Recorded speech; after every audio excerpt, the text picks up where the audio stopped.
Hello everyone, we're back here on AtCoder Beginner Contest 306. So sorry that I haven't recorded much of anything recently, but I was busy on multiple things. So yeah, so we are back here recording this contest. This is screen recording, so it will be available after the contest. Check out my channel for other screencasts, live streams, explanations in programming as well as in electronics. So we always have fun in these contests. So yeah, 3 seconds till the contest. We'll try our best. I will have at the end of the video, there will be explanations for each problem separately in detail. So it might be like at the beginning, it might be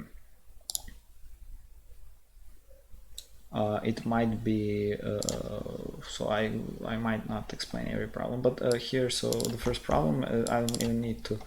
So print the string of length 2n concatenated by this. So 2n is like, you have n and then the beginner, and then you just want to twice print each character. So pretty easy problem. Just read n, read the string.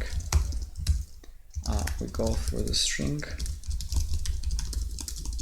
and we print the two characters, just each character twice. That should be like pretty straightforward. Okay, so you're given a sequence this of line 64 consisting of 0, 1, print this. So you just want to print this number. Now this is here long, of course, so the long answer. Then you want to go to all these 64 lengths, and then you want to, so this is unsigned long, so I would guess unsigned long, and then you want to say that, okay, so you want to read the character, and then if it's x, you want on the answer to add one unsigned there shift I places. So this is unsigned long, shift I places, and then you just kind of see out the answer. That's for B. Now C, you are given a sequence A of length 3n for each of from 1 to n, occurs exactly 3 times. For each I from 1 to n, let fi be the index of the middle occurrences of I. Sort 1 through n in ascending order of fi. So we find the middle occurrence, where that middle occurrence is, and then we want to sort them by this middle occurrence of things. So so how do we do this? Is first you want to find the indices where this middle occurrence of things occur. So I will have some balance here of n. This I will read all of these n. Let index the middle occurrence of I in A. So this is 3 times n here. And then what you want to do is the following. You want to read the integer and then balance at x minus 1. So okay, so like I will do x minus here, and balance at x, then flip, and then first if balance of x is 1, Then this is the middle occurrence, so this is like index. So index of x is going to be I. And then you want to say that, okay, so index of x is I. And then you want to kind of sort against the indices. So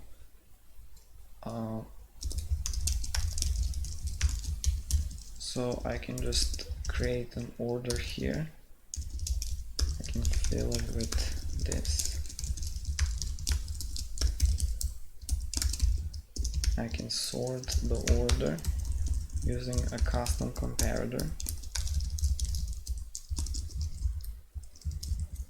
And this will return if the index at A is smaller or equal smaller than the index of B, and then I will just, for each element in that order, I will see out the element plus 1 there. So that would be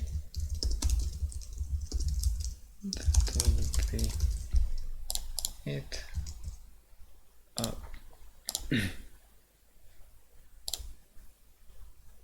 What's going on here? Something wrong with the judge. Okay, passes samples. Just submit there. Okay. It's judging. Gets accepted. So we have all through C. Okay, so D is a bigger task, but whatever. Takahashi has decided to enjoy a wired full course meal consisting of n courses. Diet course, if x is 0, is anti-dodal course with tastiness of this, and this is 1 is poisonous course with tastiness of yi. Okay. So when Takahashi eats a course, his state changes as follows. Initially, he has a healthy stomach. When he has a healthy stomach, if he eats an anti-dodal course, his stomach remains healthy. If he eats a poisonous, gets upset. If he has upset stomach, then if he eats anti-dodal, he becomes healthy, and if he eats poisonous, he dies. So like, okay, so he can't eat twice poisonous here. The meal progresses as follows. Repeat the following process n times from 1 to n. First, the ith course is served. Next, he chooses whether to eat or skip the course. If he chooses to eat the course, the ith course, his state changes. If he chooses to skip, it doesn't skip. Okay. Finally, if his state changes after the change, if he's not dead, he proceeds to the, okay. His important meeting awaits him. He must make it out of there alive. So he can't eat more than like these two poisonous courses. But he can eat 1. So find the maximum possible sum of tastiness. So he can eat all of these courses which are healthy, which are this anti-dodal courses, but also he can like choose he can eat like poisonous course somewhere. So until the next anti-dodal courses, we need to find what is the biggest poisonous course we can eat. So kinda interesting problem, but it's not a DP problem as far as I can see. So just greedily, I will read all of these into, so I will have like pair of int maybe,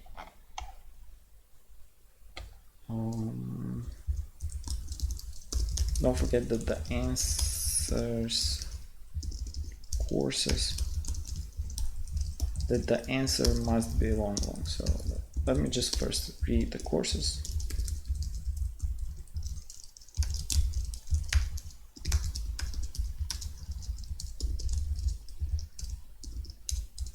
Courses, second. Yeah, forgot. Are you? So after eating these courses, I will go through like all of these courses until end courses. Then I will have like, I can test is like 0. Then I will say this: if courses at I dot first is 0, so this is like an anti-doodle course.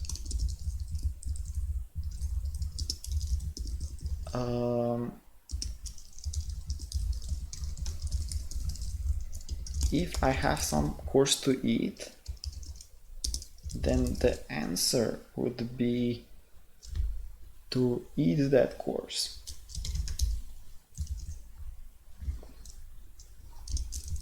And then reset that. If I have some course to eat, which is poisonous, prior to this one. And then I will, of course, if courses, yeah, so sometimes you might want to eat that course even though you want to eat that course if and only if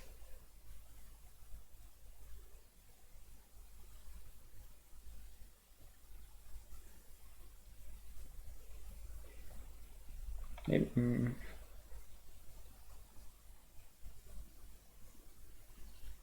we can treat this problem as a dynamic programming problem, but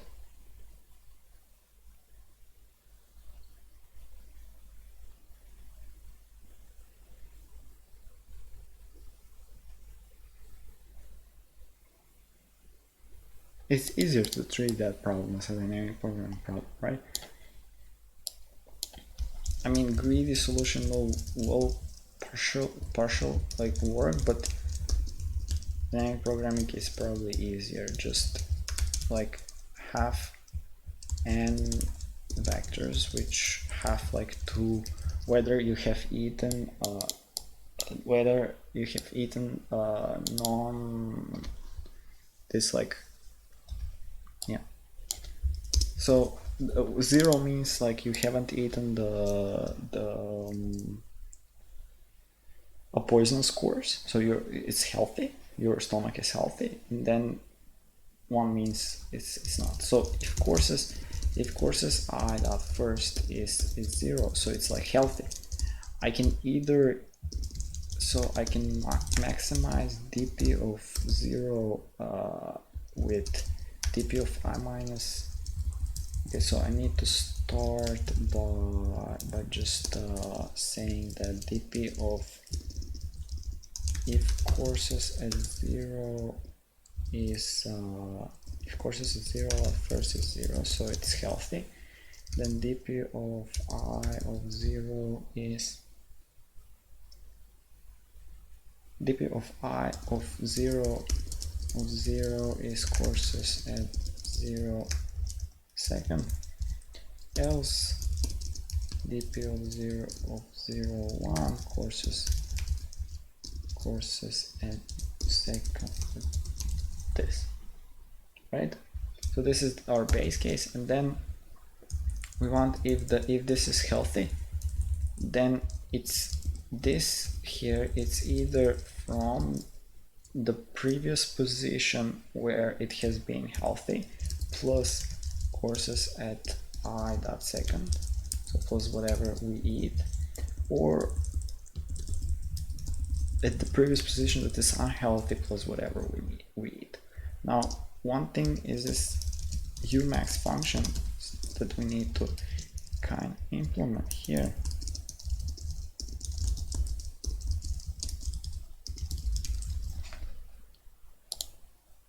So this is the Umax function.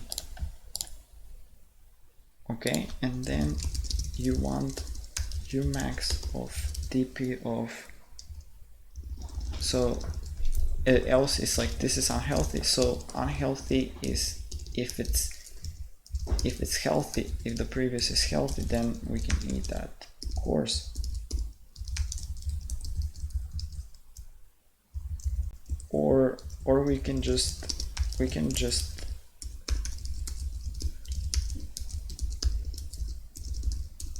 copy these values from the previous state here.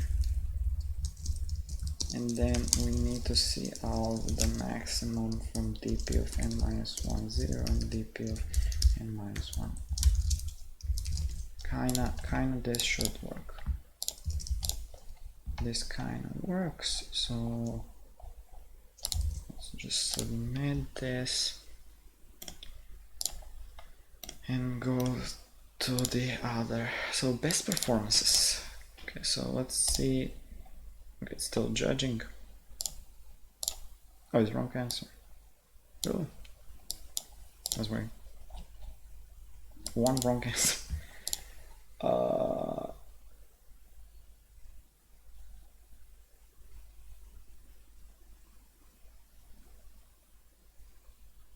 Alright, that's so weird. Why is one wrong answer?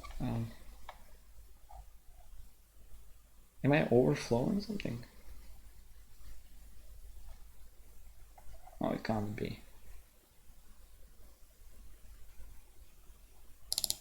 If courses is 0, so if it's unhealthy, if it's healthy, that's the healthy, right? Yeah, anti-dolo.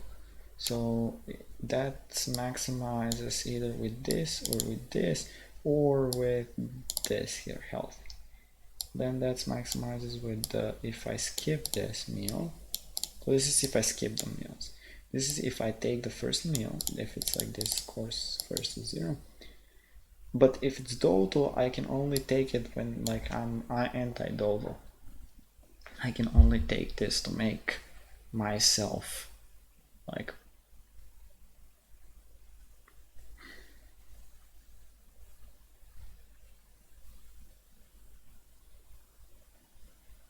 okay. So maximum of these two dps.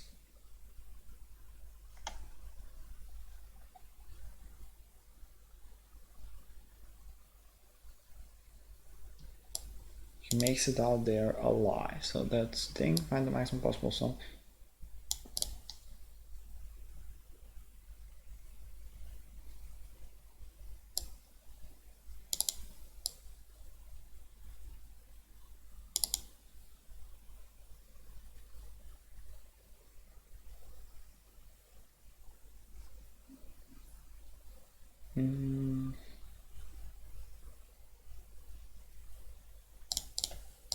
With just like one course, like if it's one course and then this one course is like healthy but it has negative value, then it's 0. If it's unhealthy, it has negative value. If it's healthy but has some positive value, if it's unhealthy, has some positive value, then okay, I can eat that.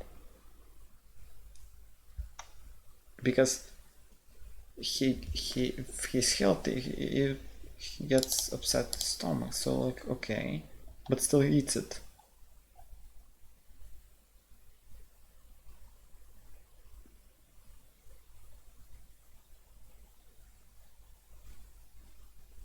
What case am I missing here? If it's unhealthy,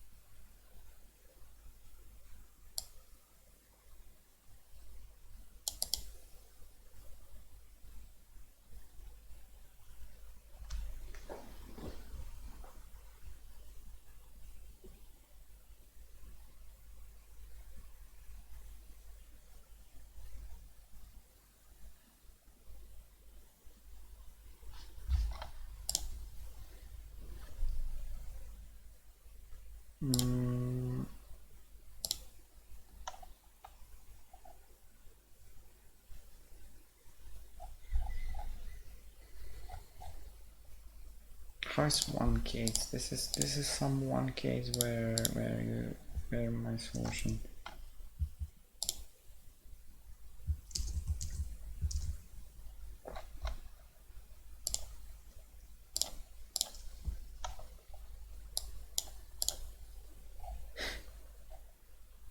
One case.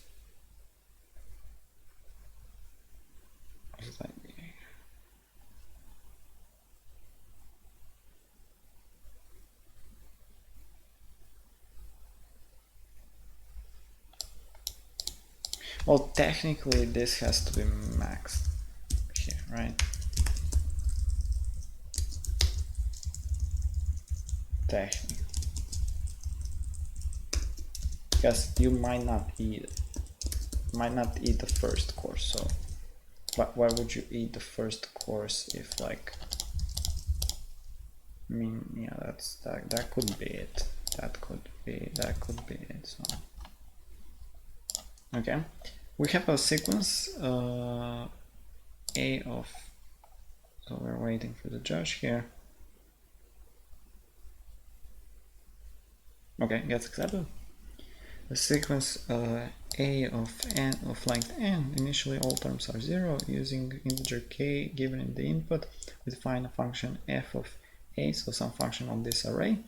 Let B the sequence obtained by sorting A in descending order. So in descending order, then f of A is the sum of these, like, last k elements so the biggest k values in the A. We consider applying Q updates on the sequence. Apply the following operation from 1 to Q in the order and print the f of A after each change A x y to y. So you're changing some value, but you want to find, like, the biggest of these values.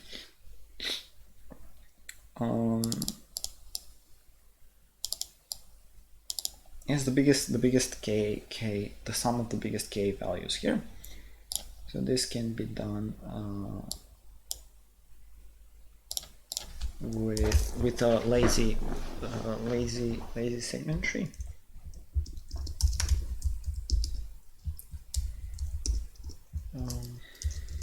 Yeah, okay, so here's how we code it.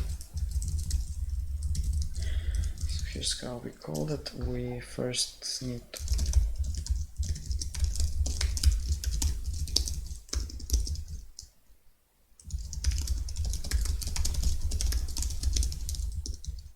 so you are given, so initially all terms are 0. So we want some lazy segment tree. Lazy sparse segment tree. But do we need a lazy? No, we don't need lazy, we need just a sparse segment tree. I mean, I can just grab the lazy and never use it.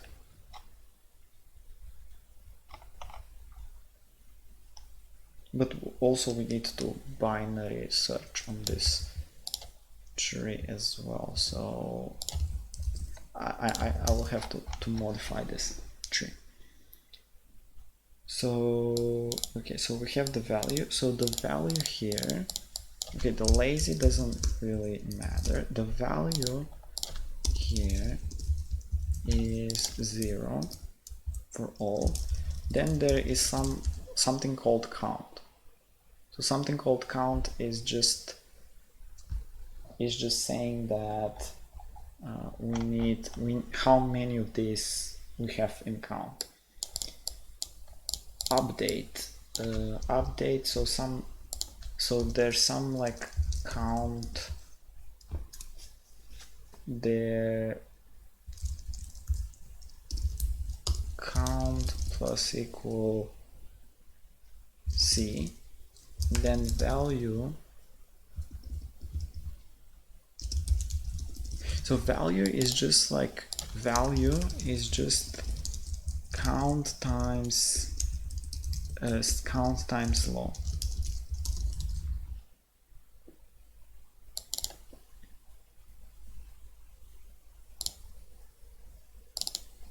right? That's correct.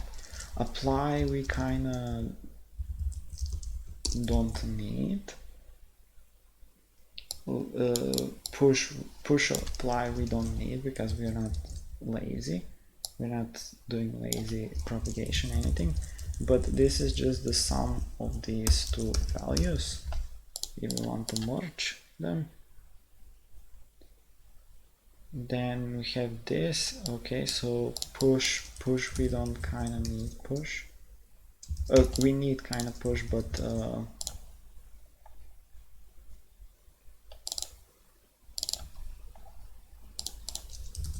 we don't need this push.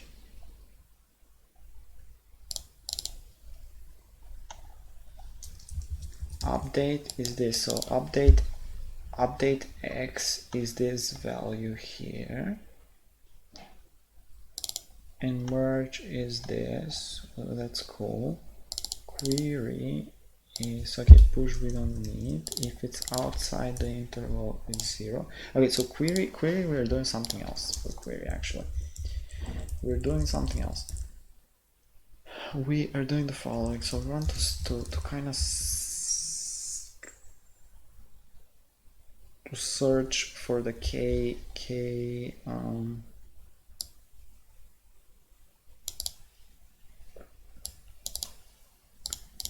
for the biggest k elements.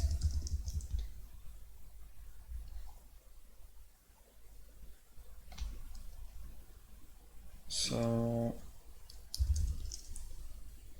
I think I already had some similar problem like this, but whatever.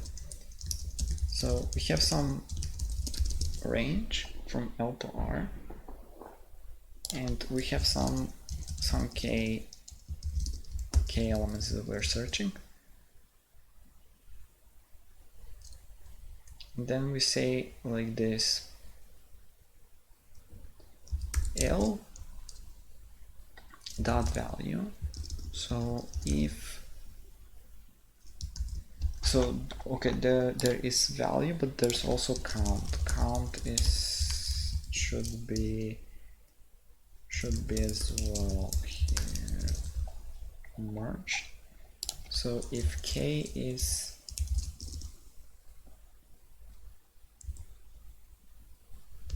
so this is like the most k elements, but we want if on the left side the count. So this is equivalent to just saying how many elements I need the sum of n minus k elements. So I'm just gonna do this. L dot count is smaller than k. I need to go on the right side, so right query L R k minus L dot count, else return L query L R k. So this is one thing, but then there is the idea of like, okay, so you're at the end, so if low plus 1 is high, or no, so it's like if this is the count, if L is just smaller than this, so we need to return L dot value plus this query, because we take all of these elements and then we do this plus these elements here. Something if it's smaller or equal to k, but not value. If L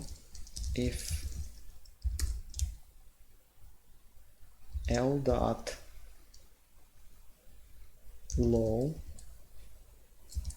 plus 1 is equal L dot high. This is like an edge case. Then we have to kinda L dot count times L dot, so K times L dot value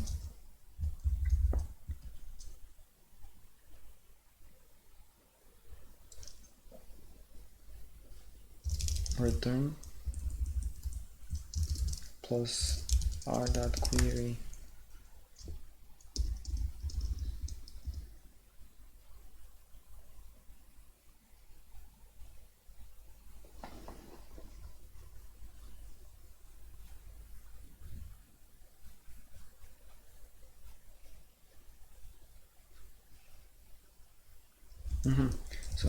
So we have this, but then we say if low plus 1 equals high, then we return L dot count plus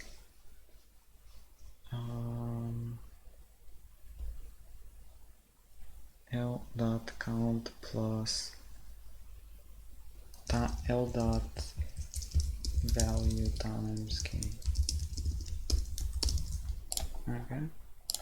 Now we need to generate this segment tree. So this tree, and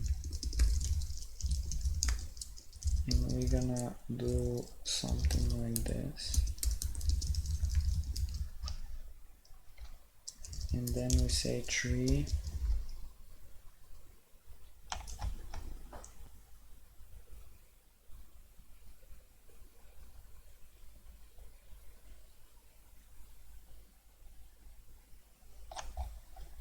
you need to specify that this is an integer, yeah. And then tree, of course this is like a pointer, tree dot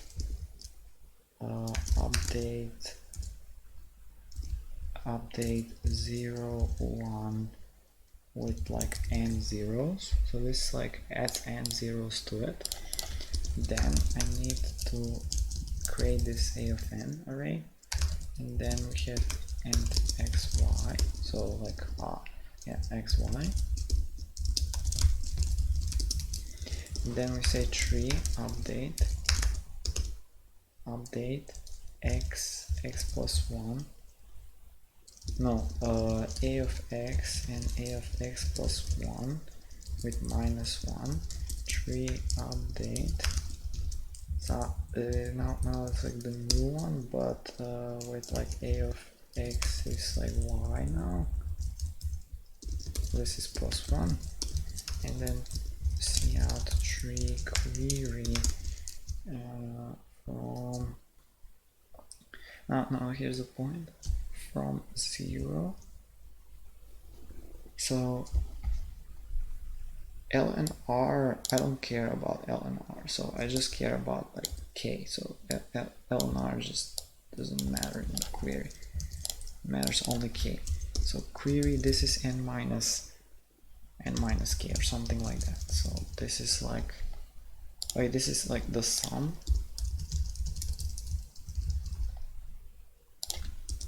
The sum minus equal a of x. Then the sum plus equal a of y, then the sum minus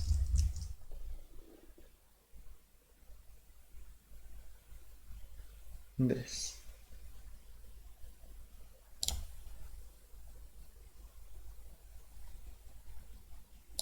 And x minus minus, of course. Oh, of course, this is from 0, so let me just see out here something to see.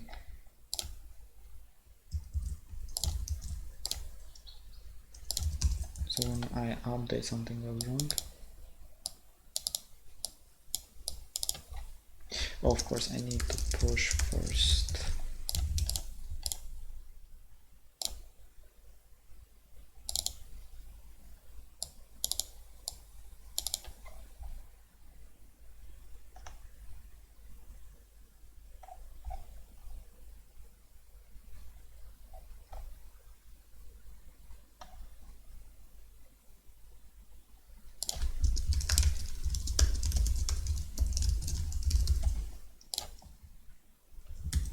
Now it's here fine. Here is fine. So the first, this is okay. So now here, when I update, is it fine when I update? It's fine. I do update, it's fine. So query is not fine, I will guess. Yeah, query is not fine.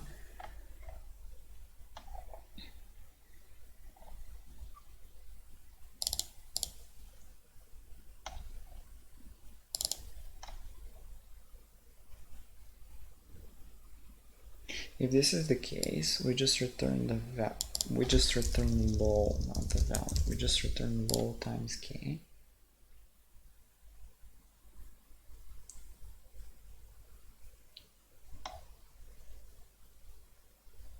Okay.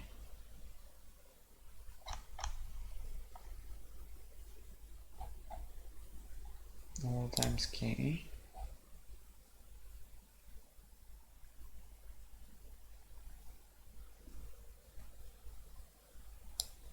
If the count is smaller, we need to plus this value from L, and then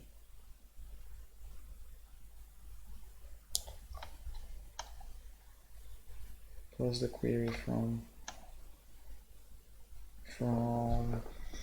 the right k minus the L count, and then here is L dot query. So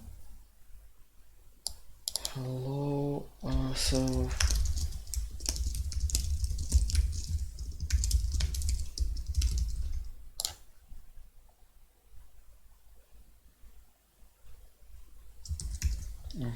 it goes that the count is not merged.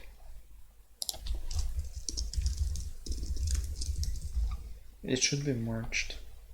The count.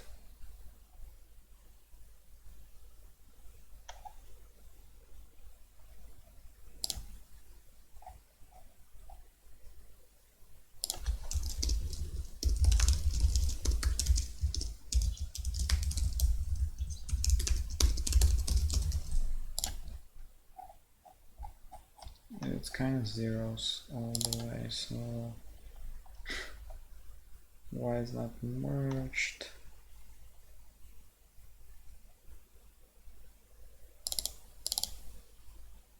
Oh, here it doesn't need to be merged. So I update the count here. Here it is merged.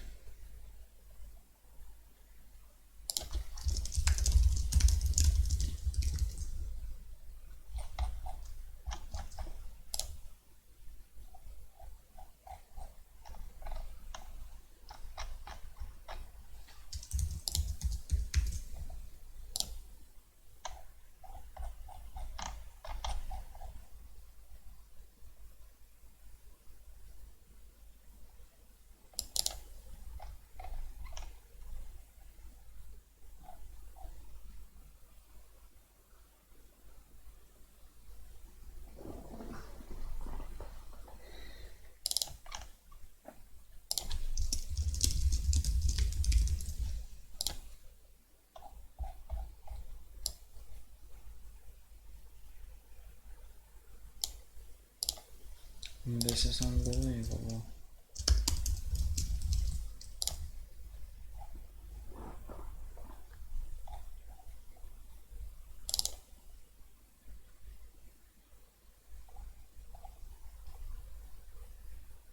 Oh, this is X, this is not valid. What am I doing here? Okay. Now this should be correct. Now we're printing something here.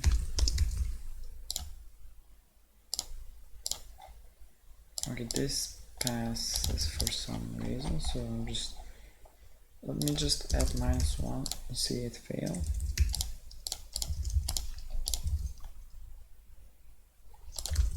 Now let me just check integers for just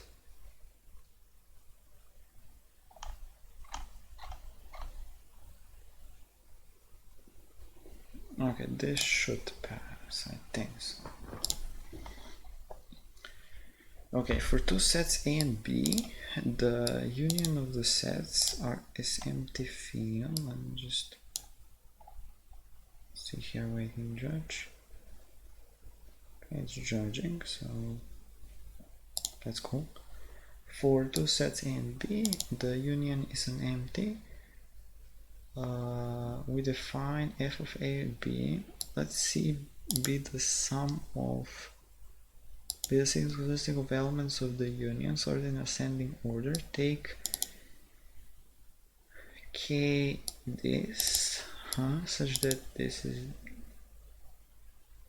f is the sum of these k first elements. For example, just see. Okay, it kind of goes judging. If A and B, then we sort them. Then the union is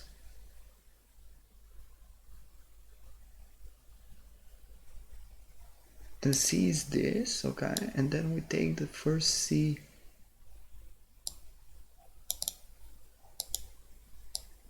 one and two. No, so no, I don't understand. Okay, it gets accepted. So that's cool. Okay, so I kind of don't understand. Wait, C is the sorted array, right?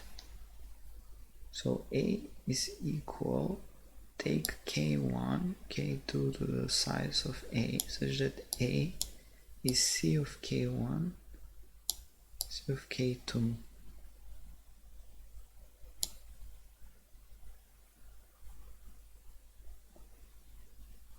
Oh, it's the sum of the indices in which A is present. So A is present here and here.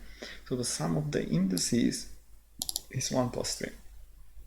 We have n sets because it's each of which has m elements.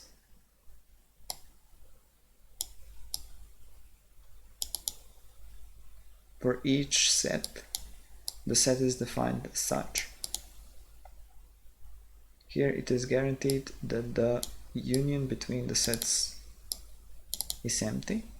Not the union, the intersection between the sets is empty. Find the sum of like these f of functions.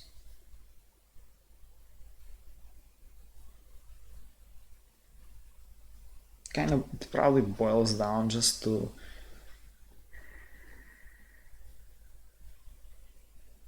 seeing like one of the sets get like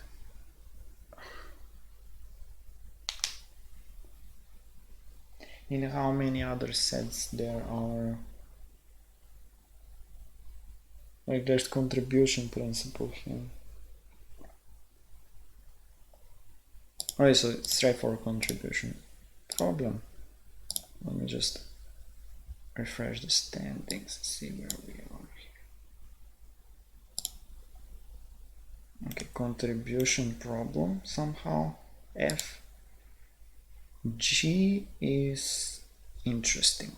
We have a directed graph. The vertex is a number from 1 to n. You're currently at vertex 1. Determine if you can make the following move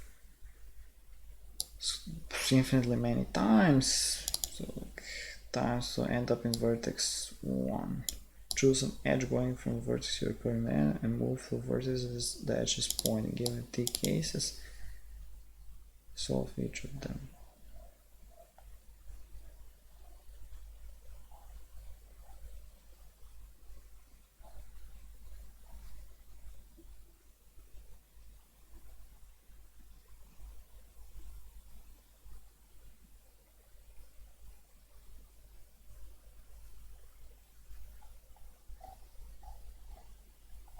So there's like case.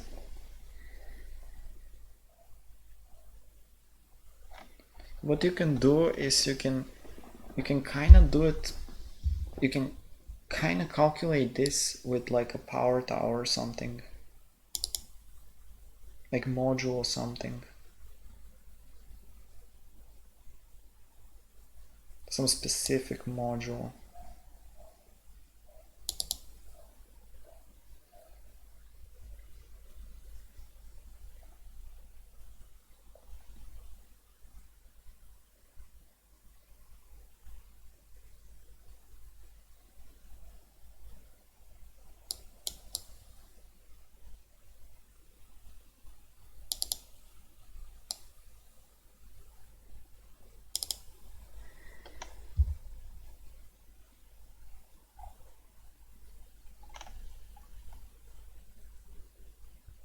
This is a very solvable problem, but you need to find, so for like each cycle you can have some modularity, but you can also like combine.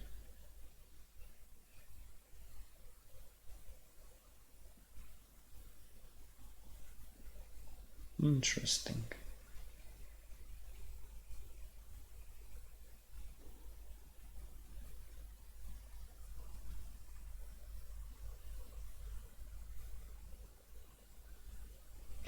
The trick here, like you could combine this. Okay, this is kind of interesting solvable problem. Then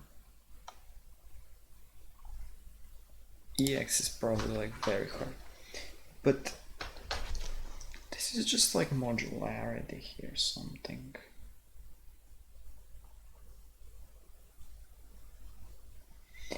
But what I'm thinking is you have some graph, so like some directed graph. There is some cycle, but then there is some other cycle as well. And then there is, so let's say like this.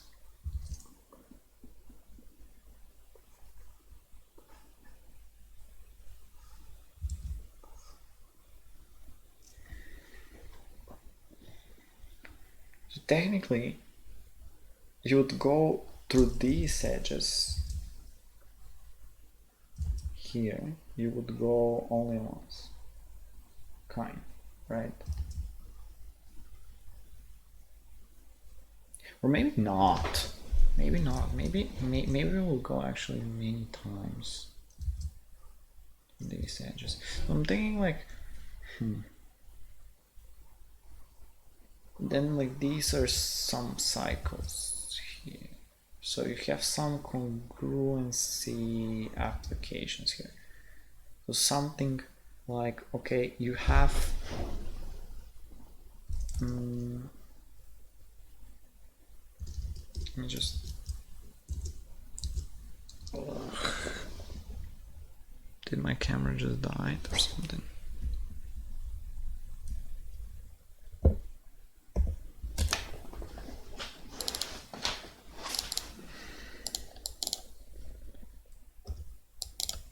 This is insane.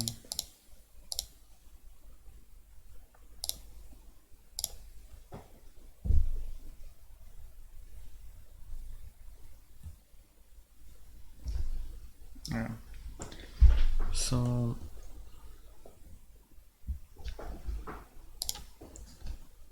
some congruency applications.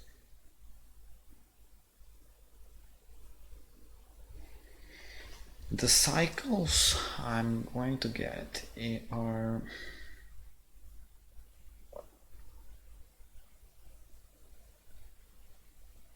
it's like a system of equations at the end, right? So like 3x plus 2y plus, let's say that this here I can go like x times, right? 1, 2, 3. So 3x plus,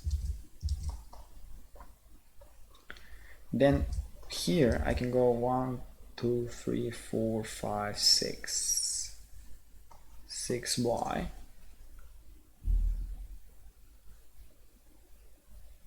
right? But there's some like congruency. Okay, let's just say it's 6y, okay, plus some like of these here, 1, 2, 3, 4, 5, right?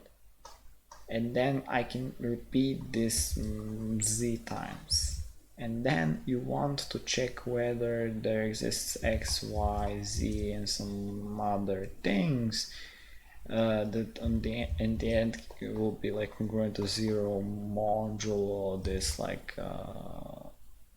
10 to the 10 to the 100 power or something like that, right? But you need to find like, is there a way to do this mathematically?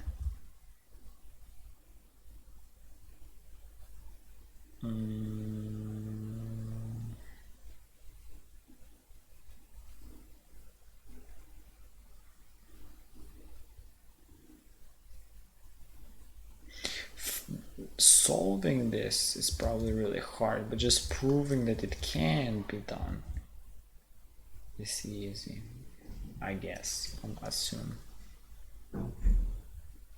Assume.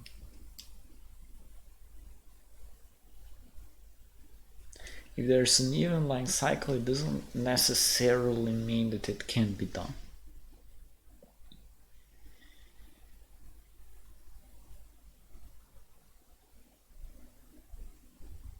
It doesn't necessarily mean it can be done, because like it doesn't need to be like the same module. So technically no, like I mean I don't know. Okay, let's see if so we take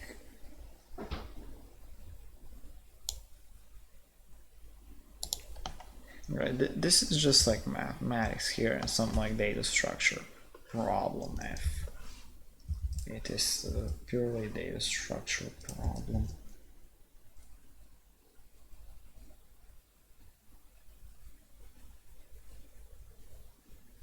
Okay.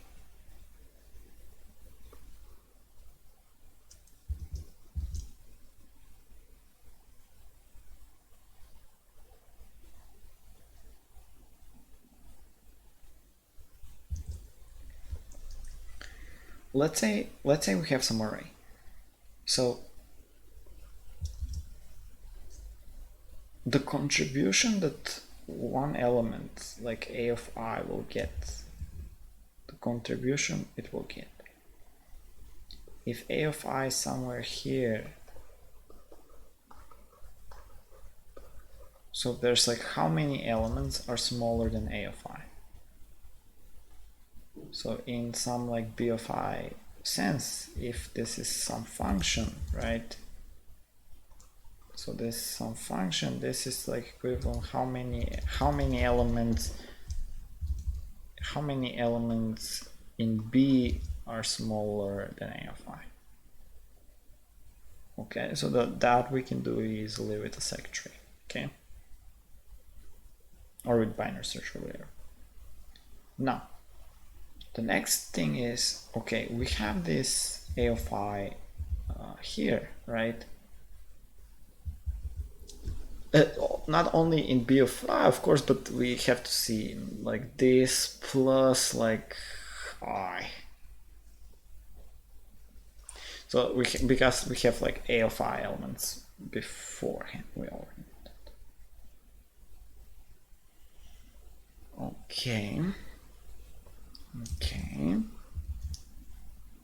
Now the question is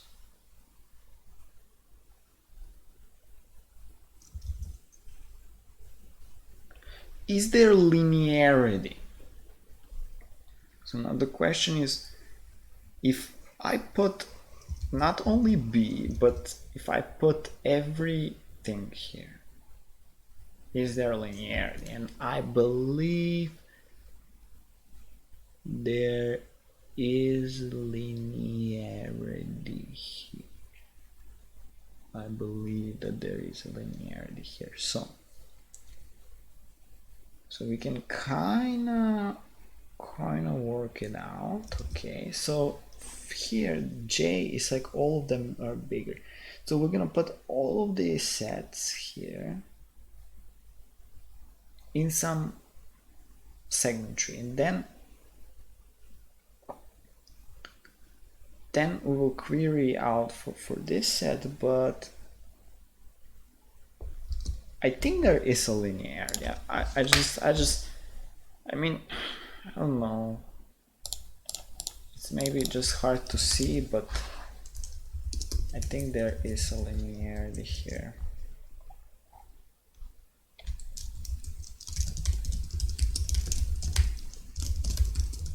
I'll just call it and see. If it doesn't have linearity, I will fix it.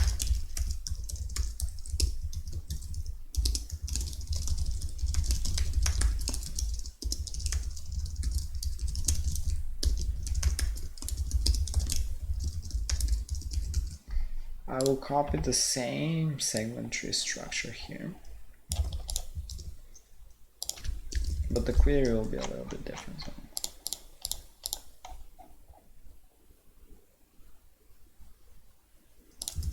Here's the query. I don't even need to push, right? I need to push in the query. I actually need, but yeah, I need that.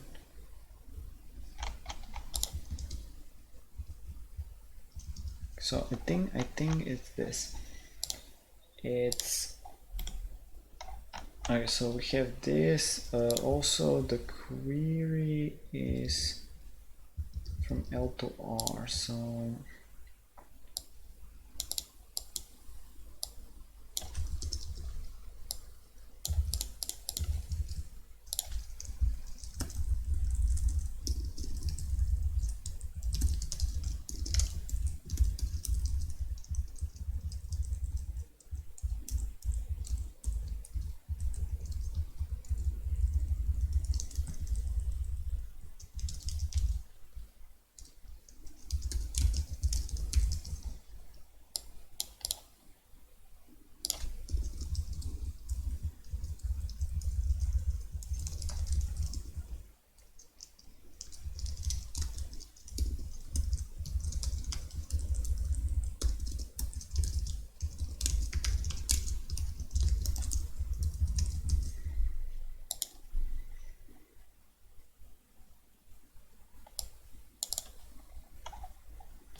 okay. Now we need in the segment tree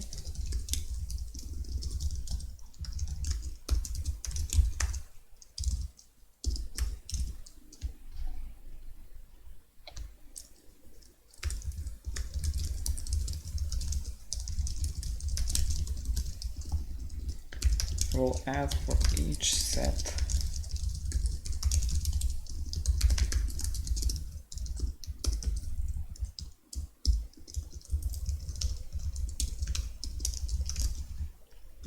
tree update, and then I will update here something like the following. So I will update a of ij, a of ij plus 1. So I'll add one more of these here. And then there is so some answer. So we need some answer. Oh, okay, and then we're gonna go through like all of these. We're gonna do this.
remove this element, remove the element just like this.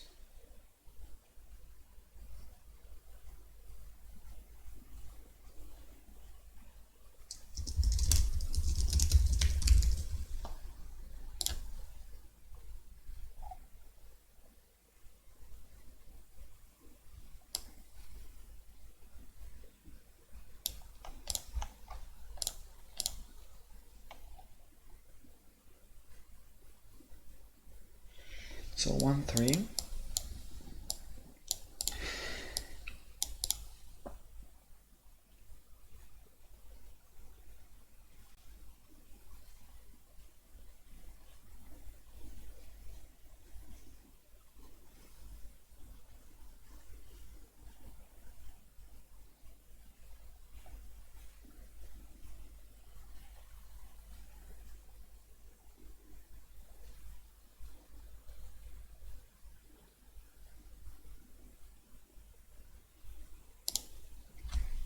Oh, this is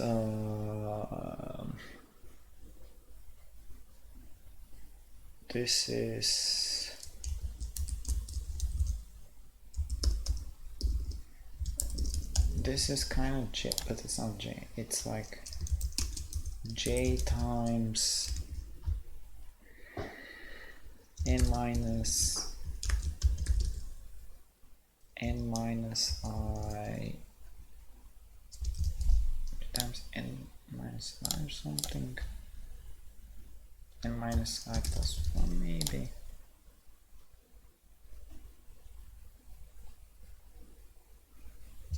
No, wait, n minus I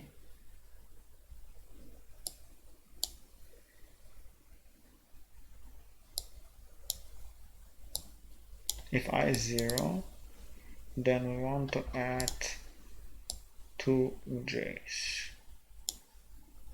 N minus I minus 1.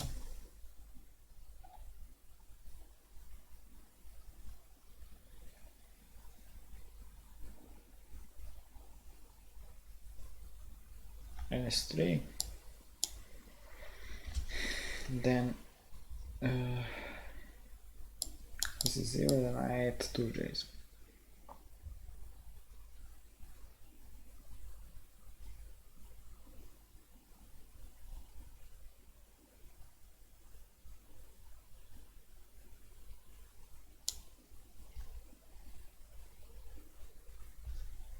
And then actually no, wait,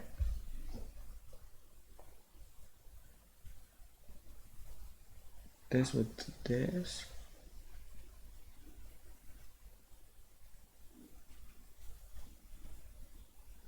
then the last one is just like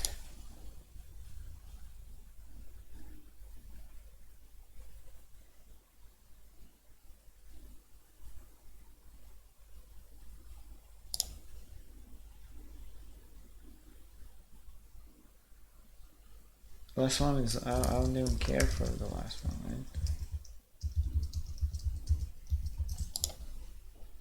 If I and J reach pair I and J, so I don't even care for the last one.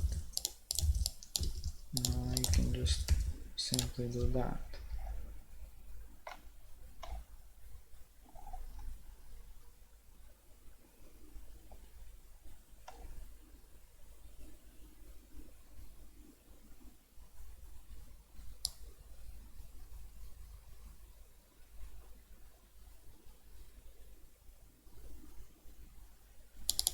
Why is there no linearity? There has to be linearity.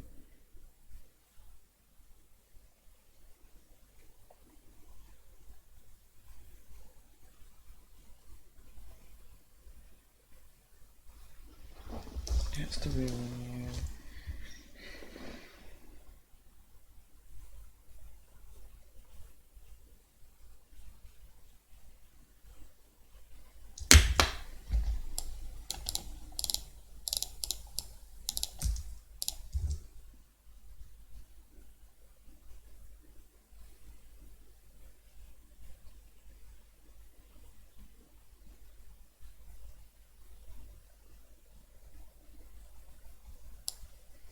this will get this many here on this B, and then the other B will, for the other set, it will get us again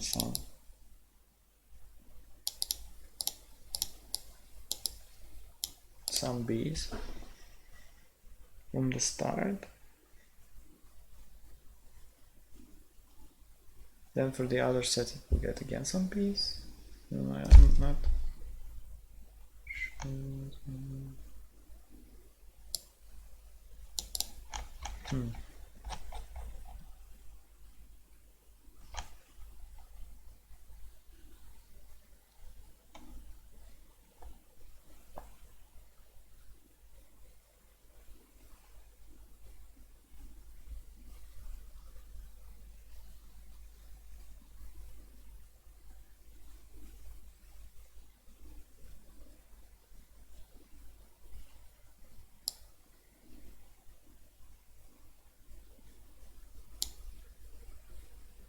Oh, it's the sum of the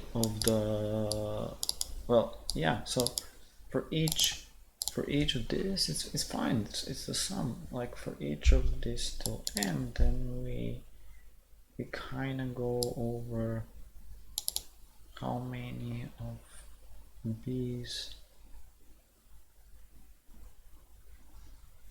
But this can be equal, right?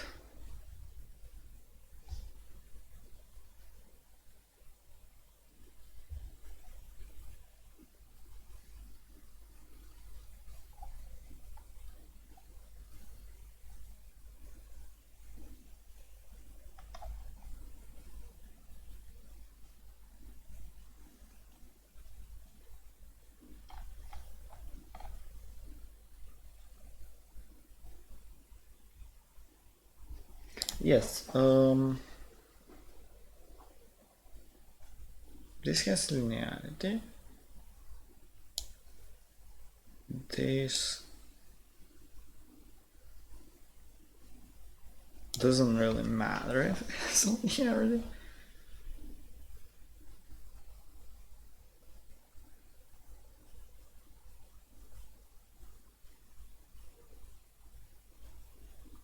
You don't kind of need to sort them.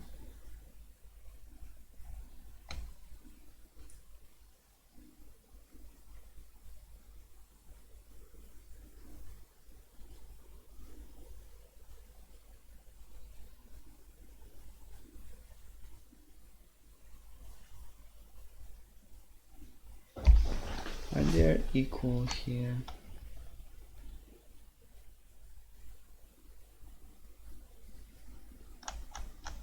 Don't seem so.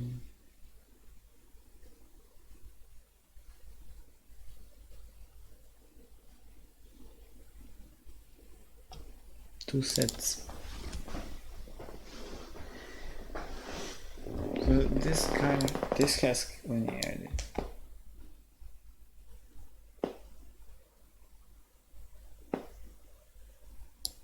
This as well.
if there's no it's one based. If there's no things, it means that there are n minus I minus 1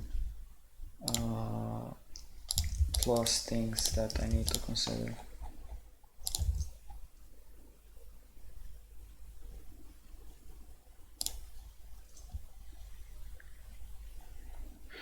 And now we are left with, let me just check again, we're left with G and EX. G, so G, it's like these cycles, but EX is what? There are n weights. Using a balance, we will compare weights m times. Before the comparison, prepare an empty string. For the ith comparison, put the weight AI in the left ball and B in the right ball. Then in the following okay, the result is always accurate. After the experiment, you will obtain a string of length m. Among the consisting of how many can be obtained as by the experiment.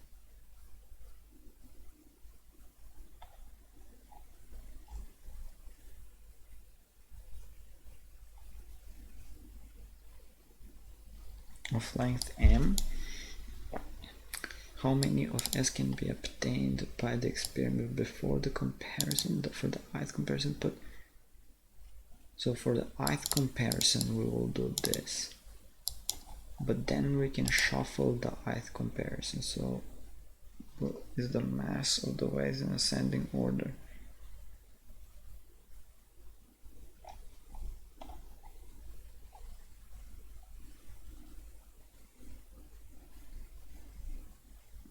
Depends on the mass of the weights, of course. This is a way more difficult problem than G. Or maybe not. I don't know. 650 points. This is 600 points. But both of them are difficult problems. So I don't know. It's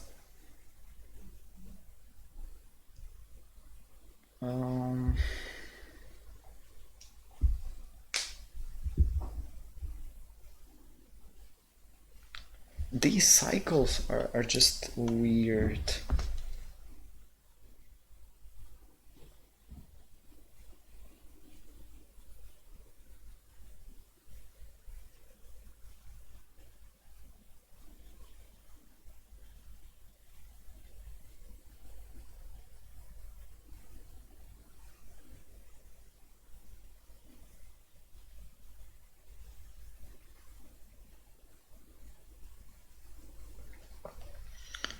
So if we do matrix exponentiation, of course, this is what one can do if it's kind of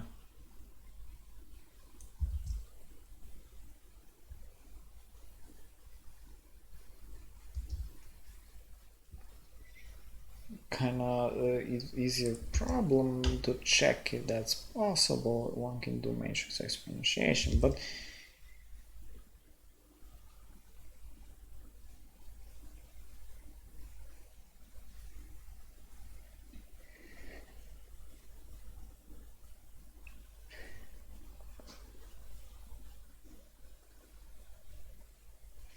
so a cycle, what happens in a cycle? So if you have like a cycle,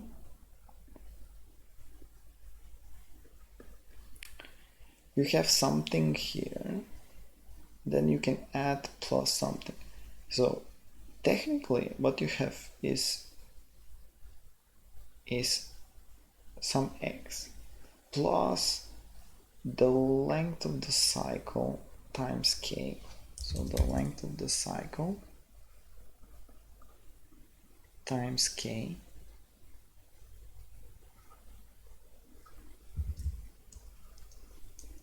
this case is not known, of course, but if I have something like this, it now gets even more complicated, because now we have like two cycles in which I can choose, like I can choose one, then I can choose the other here, and it's very difficult to say.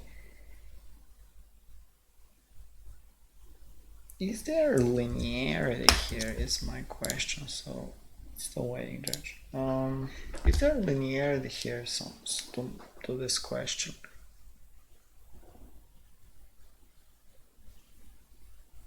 This is definitely something to do with modular arithmetic. So like you have to make it work with Chinese remainder theorem or something.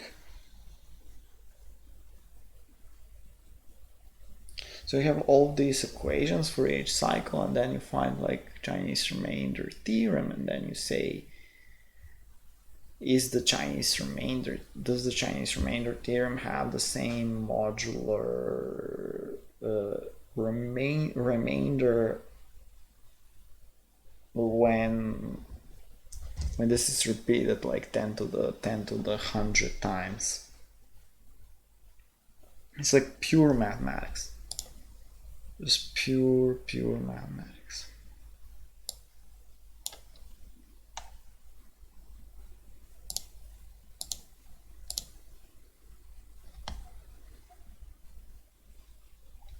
This is n to 17, so n17, it means that 2 to the 17 or 3 to the 17 even is possible, as far as I know. Yeah, 3 to the 17 is very possible.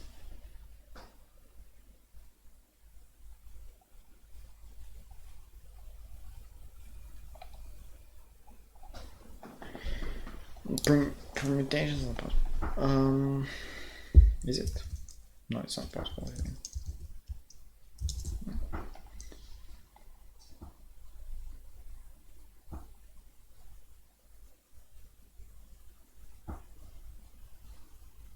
Put AI to the left pole, put BI to the right.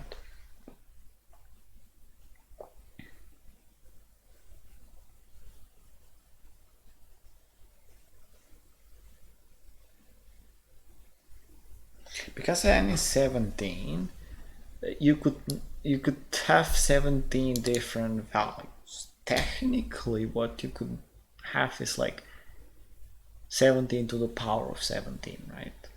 This is like the maximum values we could have. But with dynamic programming, we get this down because now we know like what values we have visited till now, and then what are the, so the idea is that if I have some values and I'm like right here, I'm at some position I, let's say right here,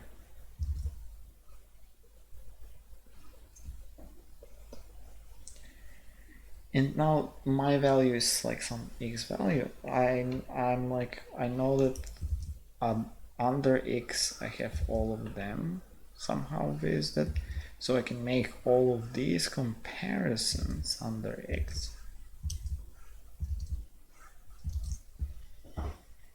So technically, for each of these, I could compare them.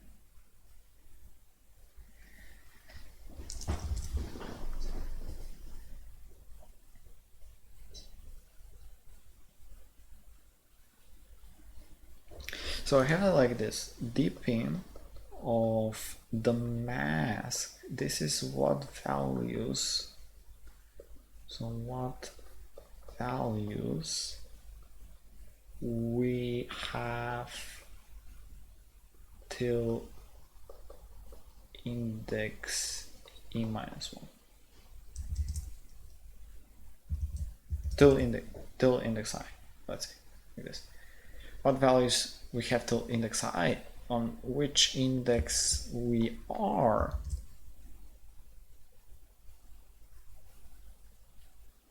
and in which which index we are and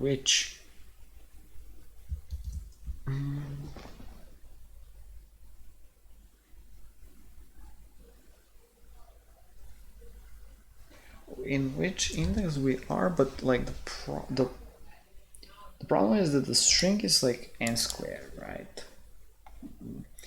The index I'm thinking as like in how many of these things I have.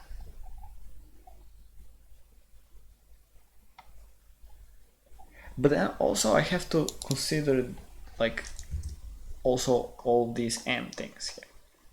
I have to consider it as well. So it kind of goes like, it kind of just goes 2 to the power of 17 times like 17's cube. Which is still possible. Something like this.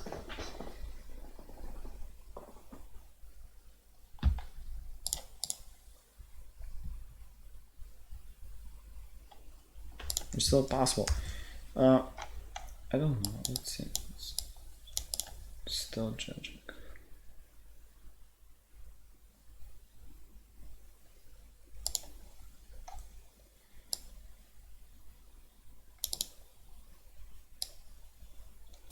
This is possible.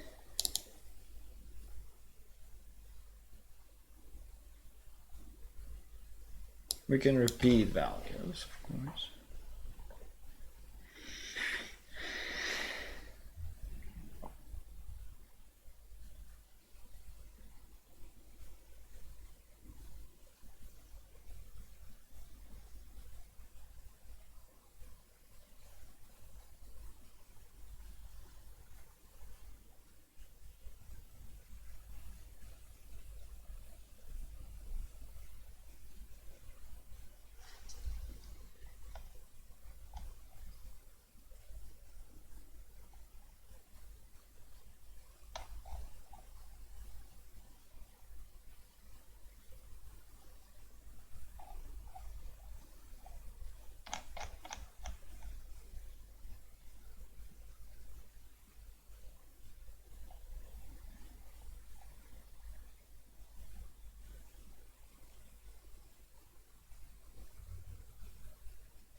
So for each of these indices, each of these strings, if it's like equal, so if I want the equal sign, how many of these are possible to myself? And then I want like an equal sign that like these two are equal, A and B are equal, and then how many of these strings that these two are equal also satisfy the condition.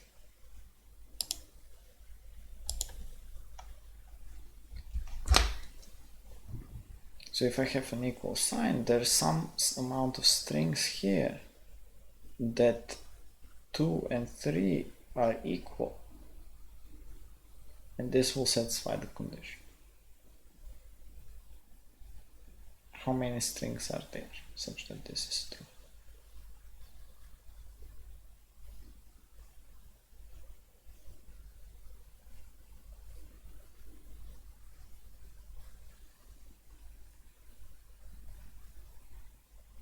This is kind of the problem. Like,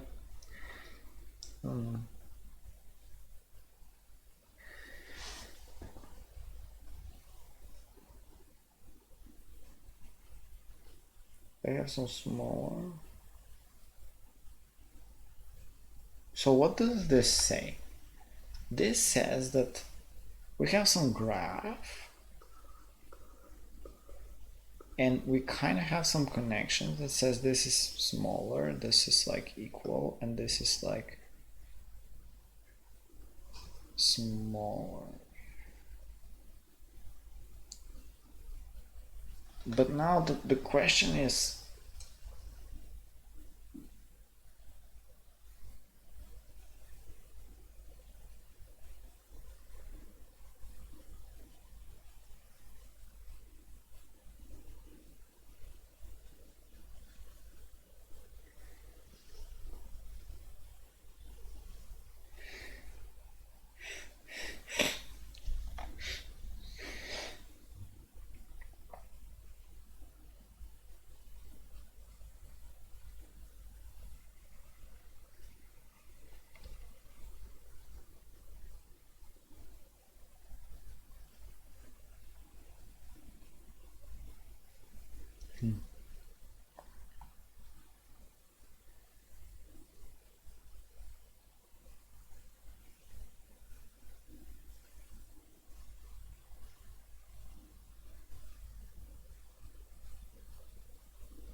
still waiting for them.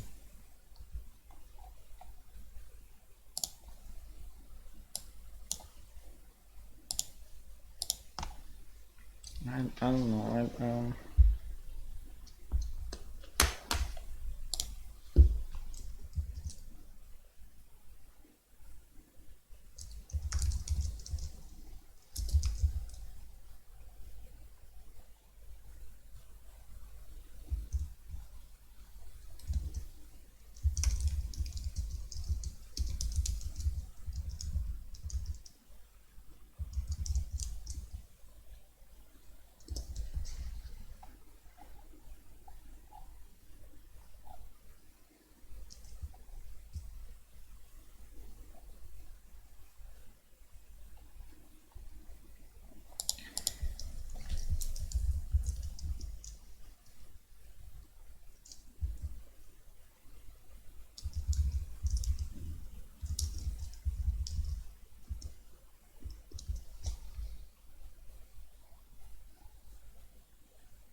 Maybe it's enough to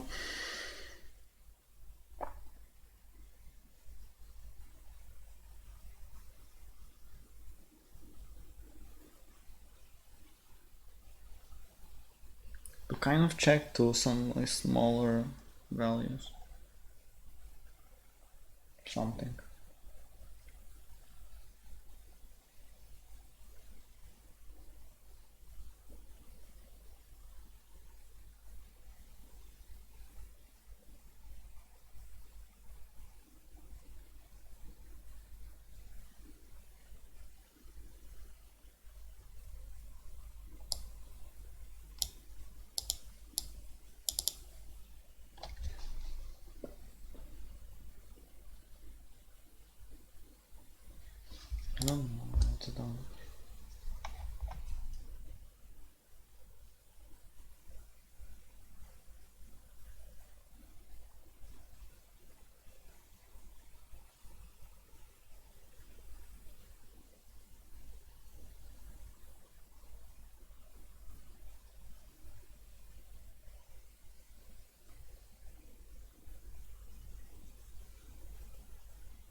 There's some trick with like the DFS.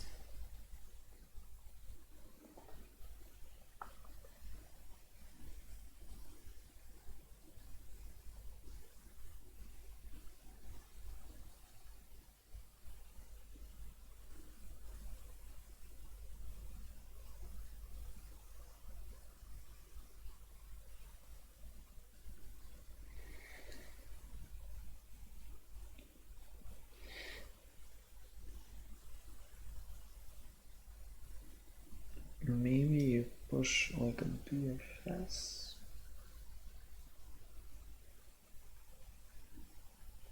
But I'm not sure, like you push BFS and then I'm not sure. I have like 6 more minutes, so I'll just give up and then.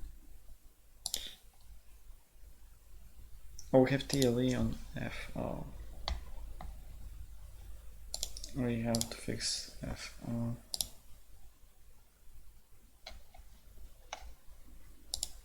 TLE? Why is TLE? This shouldn't be TLE. 10 to the 6, 10 to the.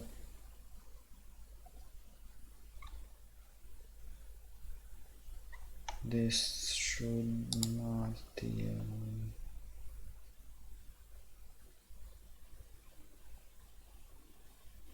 I could compress all the numbers and then like have like a ordinary segment tree with.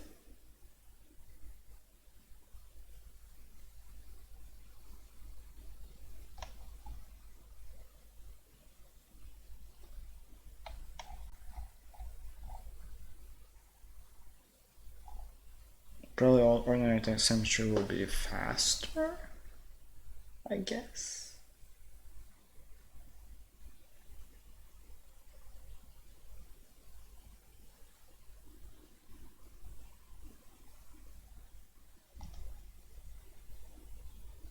That's super weird, super weird.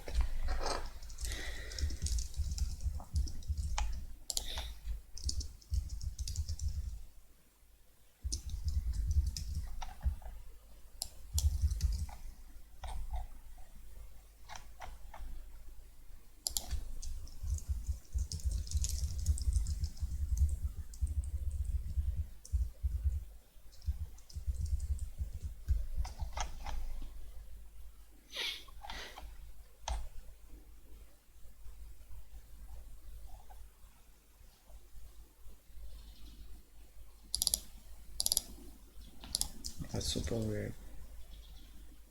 The judging system is somehow.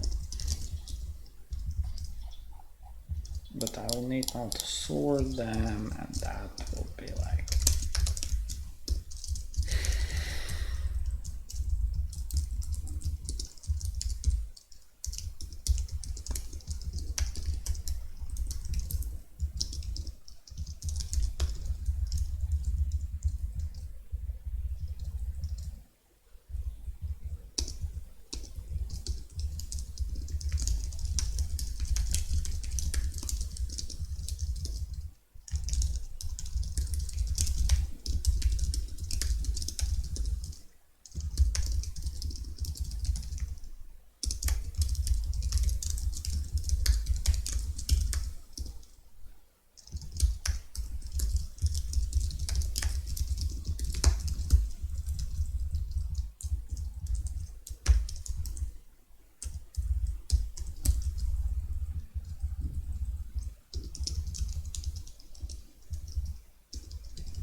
I don't even know the verdict.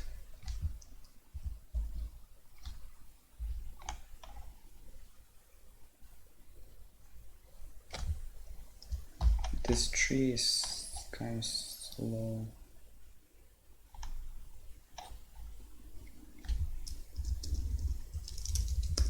So the merge of the nodes I don't really care, but what I care is like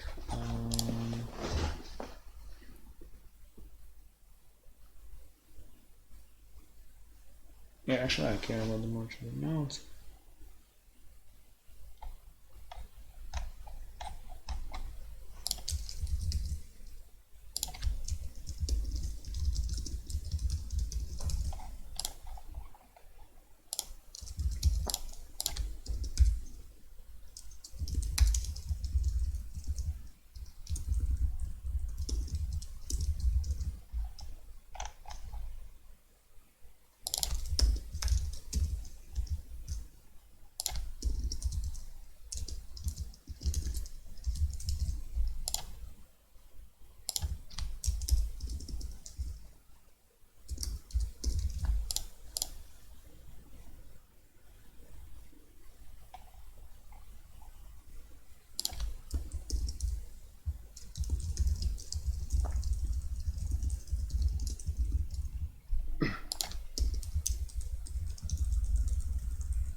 No, this should be great. Okay, so let's go over the problems one more time. So the problems were as follows. So let me just check if the camera works. Okay, let's just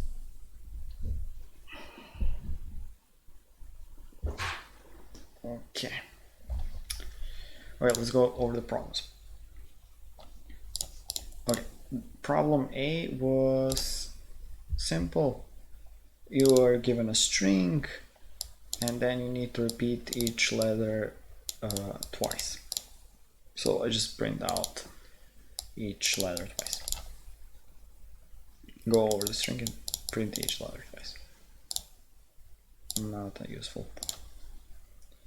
Okay, you were given on the second problem what you were given some integer, some ones and zeros, and then you needed to print a number in which that like this integer times 2 to the 0, this integer times 2 to the 1. So essentially converts from base 2 to base to decimal extension to decimal base, so base 10.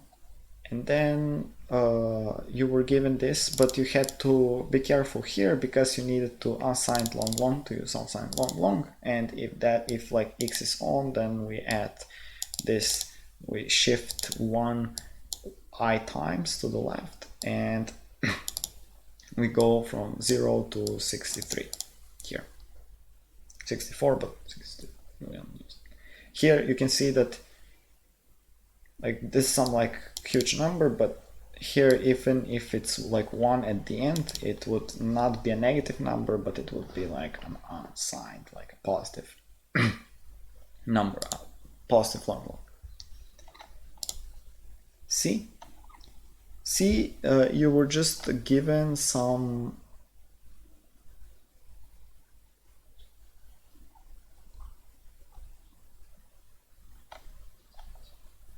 wait, were you given this case as well?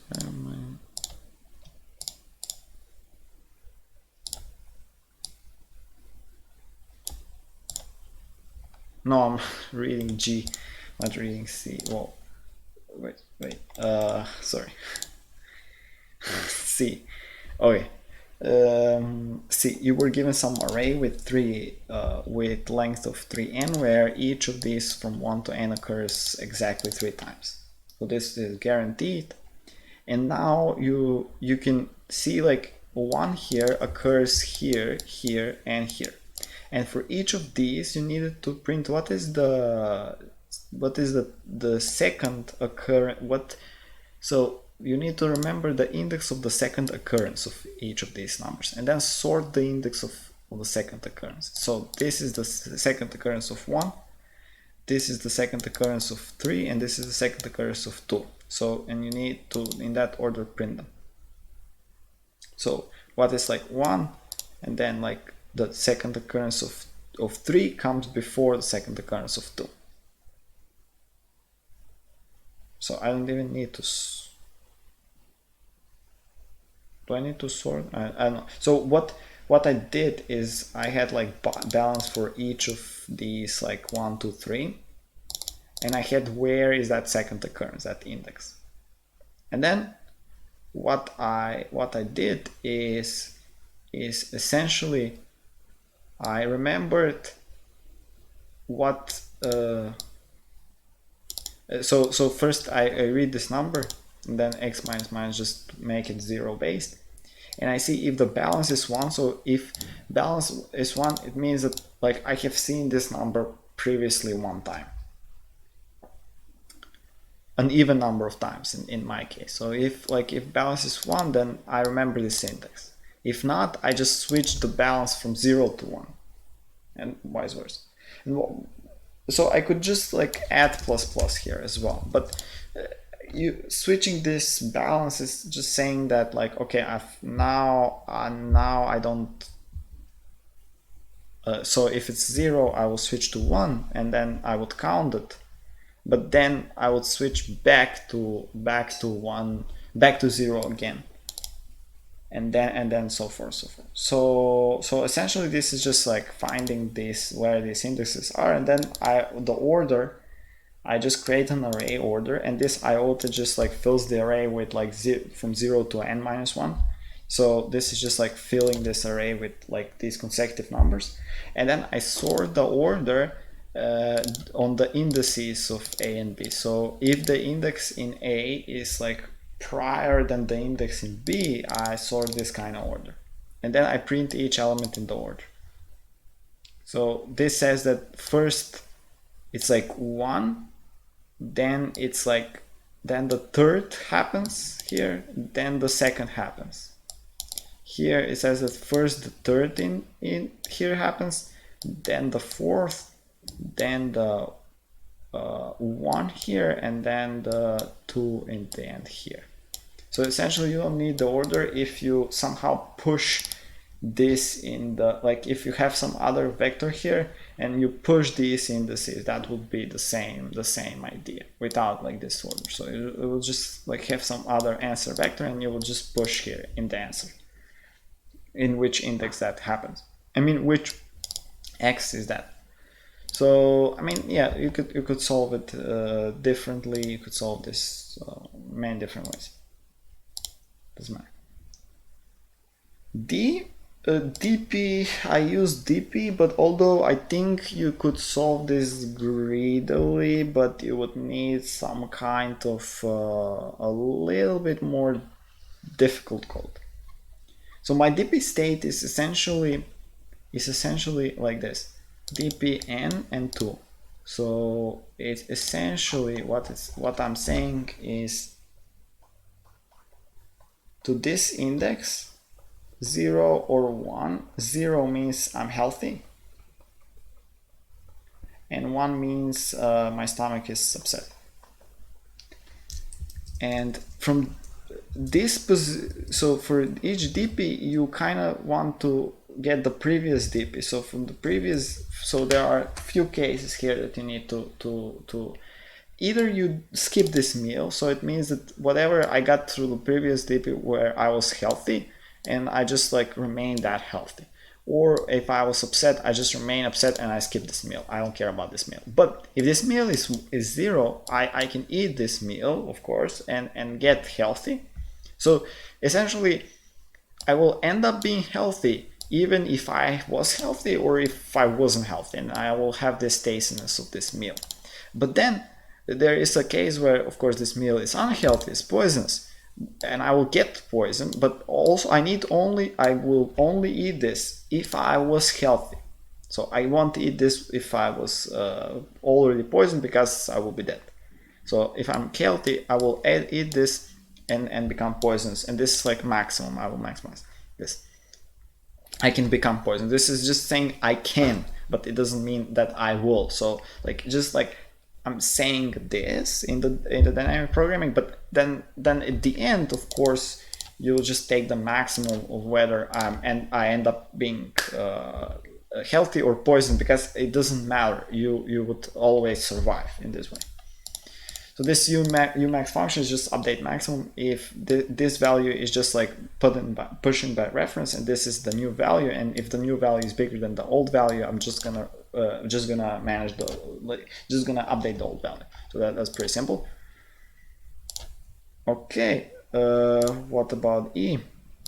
So E was like you had some array, and then you could change some value to some other value. So in this like given array, you could change this value to some other value. So if this was like 3, I can just put now 4 here.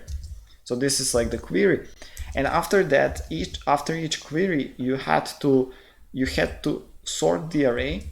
So sort the array and then take the k biggest numbers.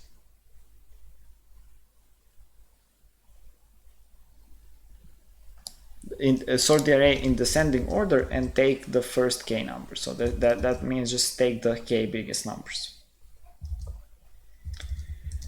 And how do you do this? You actually do this with like segment tree. And the idea here is that like in each node of the segment tree,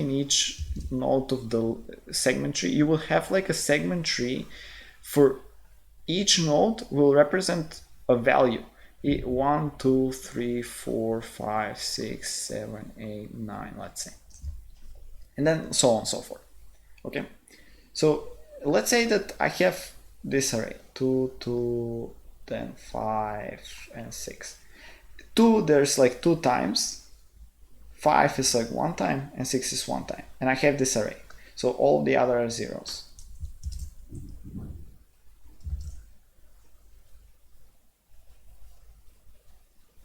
So if I kind of want to search how many elements are like the three biggest elements, what I will do is I know that the segment tree is built like this. So I can just slide this a little bit down. So I know like the segment tree is built like this.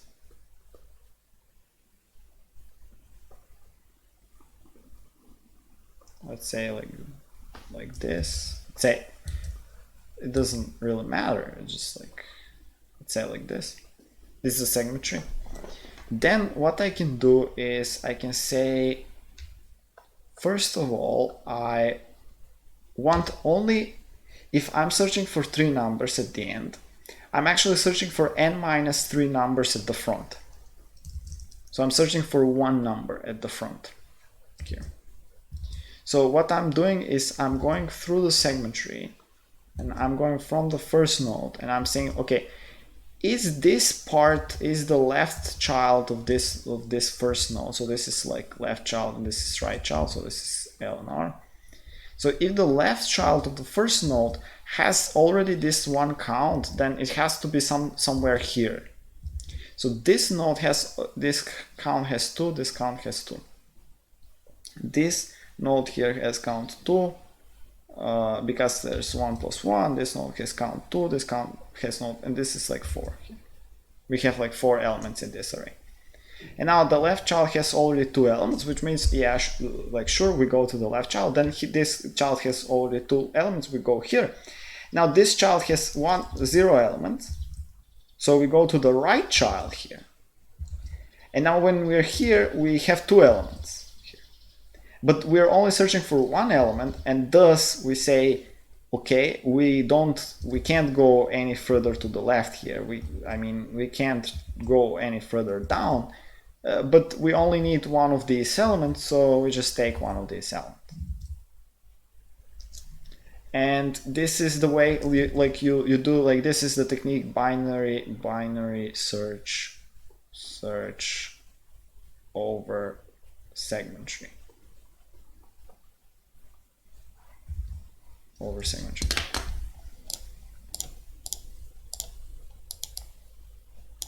F got accepted with my faster signature. Okay, so this is E. So what you do here is essentially you build this tree. This is a sparse tree, so I don't have to compress everything. I just do it online, everything. And you say that there are 0 elements. First, there are n times 0 elements, because if you take a look, first each term is 0. So there are n zeros, essentially. And each of these is 0. Then I want the sum of the elements will be like, okay, all of these elements, because as I said, I'm searching for like n minus these elements, minus the biggest elements, but to compensate, to find the biggest elements from this, you need to know the sum. So this is like, my answer is always going to be the sum minus the query from 0 to n minus k. So this will be like my answer. And this is what I'm saying. I'm reading this from the query. I'm making it 0 index. Updating the tree. So for this AX, so whatever AX was prior, I want to delete it from the tree. So -1. Delete a count from the tree. And then I want to delete that from the sum as well. Then I set this, the new value. Then I add the new value to the tree and I add the sum.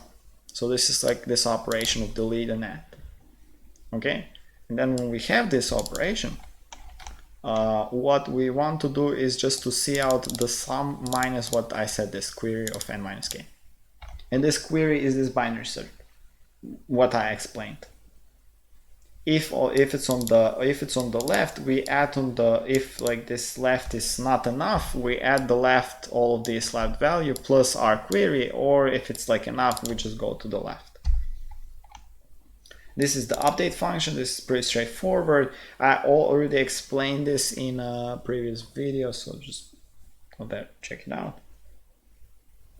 Yes, and then yeah, so this is merge function. So this is the value is just like the sum of all of these, and the count is the how many of these are in some index. This is very common. This is all used all the time. So I don't kind of need to explain this further. I may just do a separate video on this, but for now it's fine.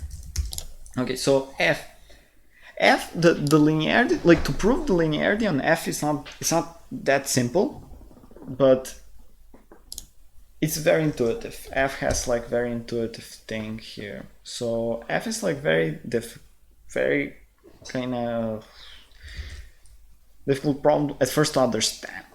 So what it tries to say is the following. Let us have some function FAB where A and B are sets. These are sets. What it means to be a set, it means that all of these numbers inside the set are distinct, while A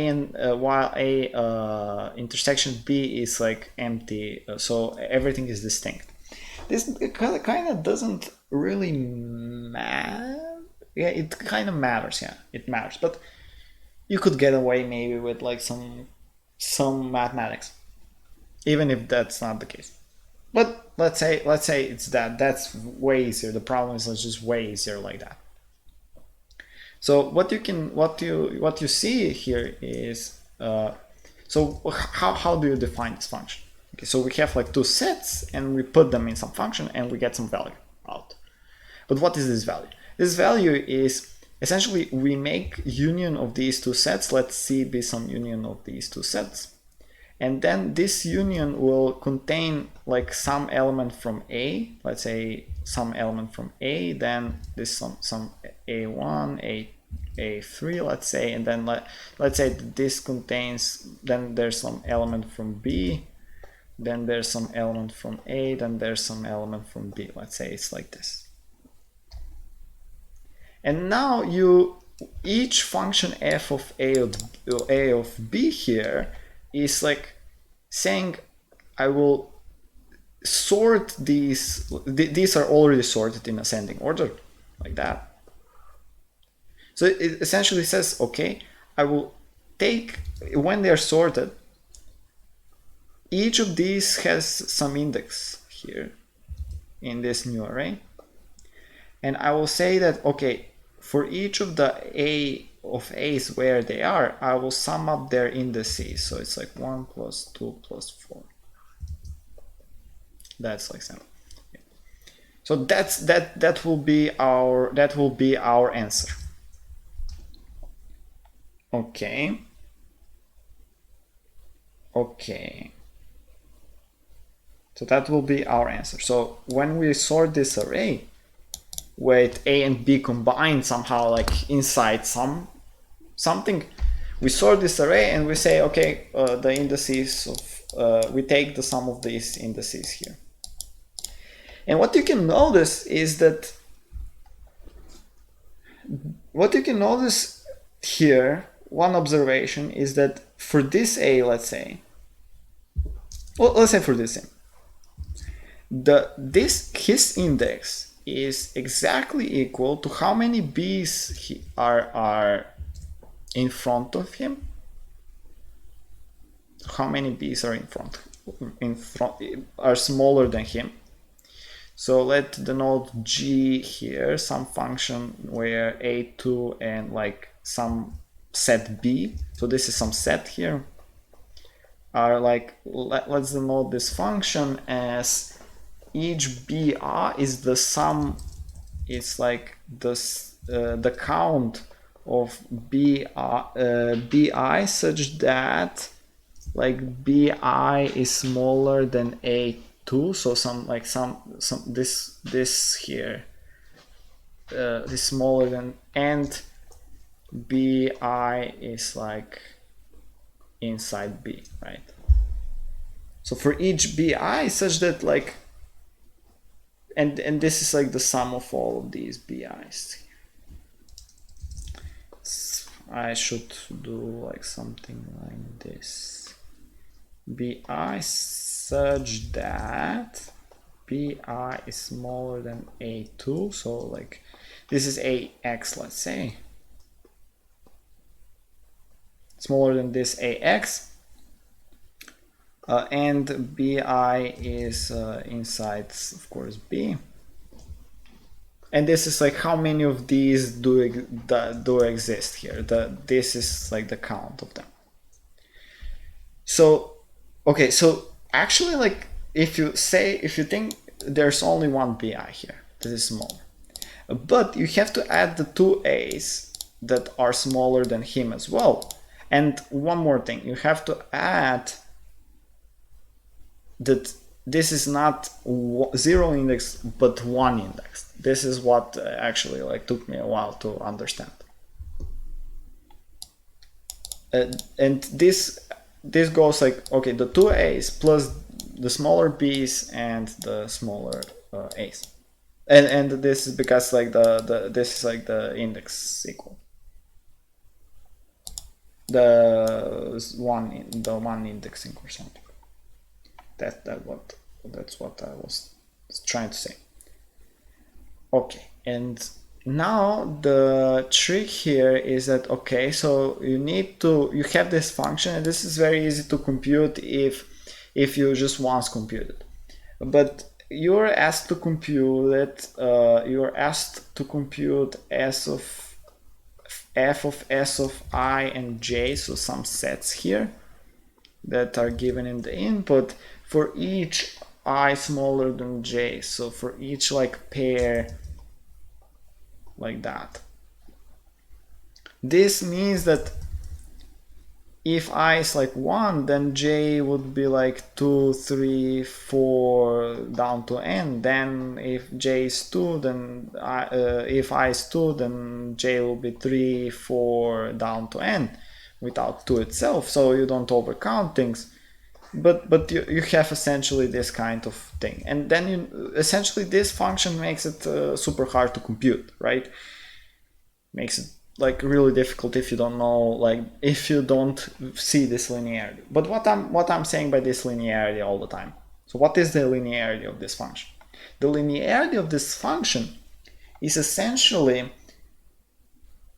this here. So let me just make this here. So okay, so this here, what I'm saying, I never wrote this, but this is what I'm saying by linearity. Is equal to the sum of, for each I from 1 to n, of f of s of I, and here the s of j, instead of s of j to be like all of these functions, instead of like having a function here like double summation, you have one summation, but s of j is essentially all of the like the union, so this is like the union of j equals 0, j equals I plus 1 to n of s of j. This is the thing. So this here is essentially the same as this. So you need to compute only, for each of these sets, you only need to compute once this function. And this union of sets can be thought of here as like you're only making it smaller, so you only remove something from this union, because I is only increasing, so this is only like getting smaller and smaller and smaller and smaller. So if I have like these kind of sets, then first let's consider that Si is this here and Sj is this. Then the next time Si will be, so the next time you have like all these sets again, but next time Si is here, and Sj is only like these two. And this is where the segment tree comes into play. The segment tree actually, like, I add every of these like sets in the segment tree, and then for each element in this set, I need to query out how many elements. I need to query out this, how many elements in the other set here, in this like union of sets, are smaller than Ax.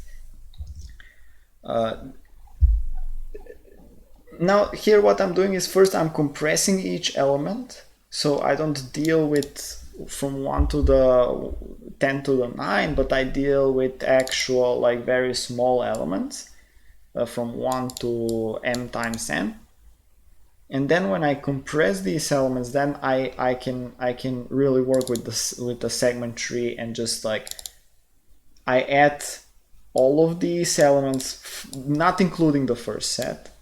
Then I go and I update the answer with that set, and I remove the elements from the next set here, what I said about this. So like, okay, I update here the answer, then I go here and then I remove these elements from this set. I actually make it like this, and now I move this here, and I do this all the time. So I do this, then I do this, and then when it's like in the end, so there's nothing here, I don't even need to count this because there's no set here. This is empty. Why? So why is the linearity works? The linearity works because the contribution principles is still I don't know how to like formally prove that. I don't know how to formally prove this equation, but this equation is true. Like the principle of contribution still holds. You could probably get away with some like formal proof, but I will get away with non-formal proof and just like maybe just read the tutorial for proof why this works. It's because we're summing up the indices. It's just nothing formally to say here. We're summing up the indices, and like the contribution principle kind of has linearity here. I don't know how to say this, but okay. So this is essentially F. I have no so G, just to recap G, about G.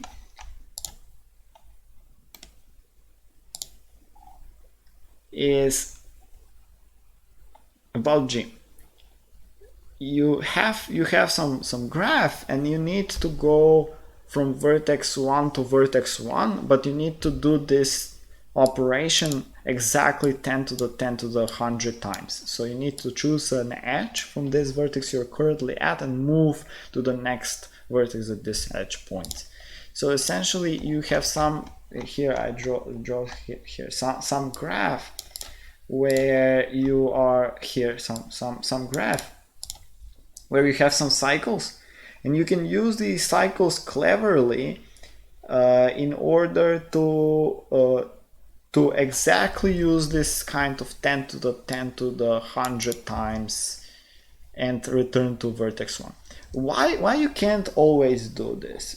Here's a counterexample. So let's say that 10 to the 100 is not like,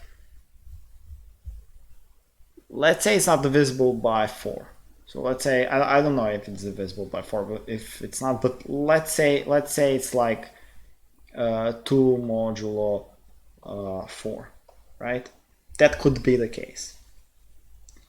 And if I have a graph with a cycle of 4, and here is vertex 1, 2, 3, and 4, I can always reduce this by 4. I won't end up in vertex 1 at the end, so I could just like go here, here, here, here, then reduce by 4, and then reduce by 4, and in the end I will end up at vertex 3. So I will end up here because this modulo operator. But if you're clever enough for big graphs, if you have like this congruence, you could like somehow it's the cycle length here somehow makes it so there's no editorial on G, but let's say Japanese editorials. So somehow I don't know how you count this, but you count this. So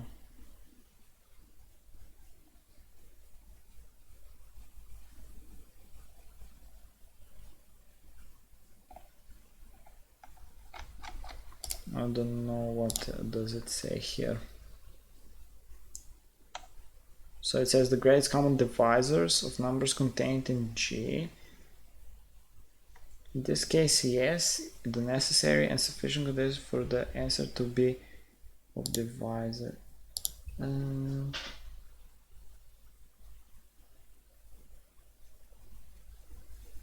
I can't really understand this because Google Translate doesn't know how to translate Japanese well. It is safe to remove vertices from the graph that cannot be arranged in the following. Okay, so yeah, the graph has to be strongly connected. Let the set of cycle lengths containing.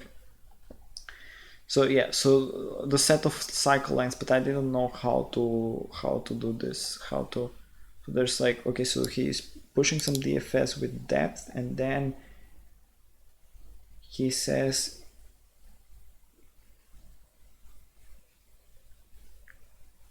on DFS R.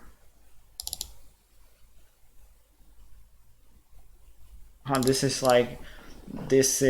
if the vertex is reachable, then for each vertex you go over, and then it's the GCD of the absolute of the depth of U plus 1 minus depth of V.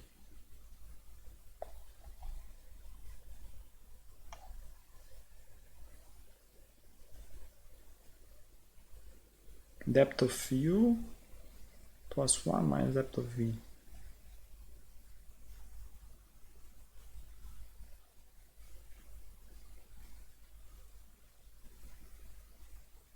And if GCD has a remainder, just like he's looking at the GCD and he's looking whether or not you have to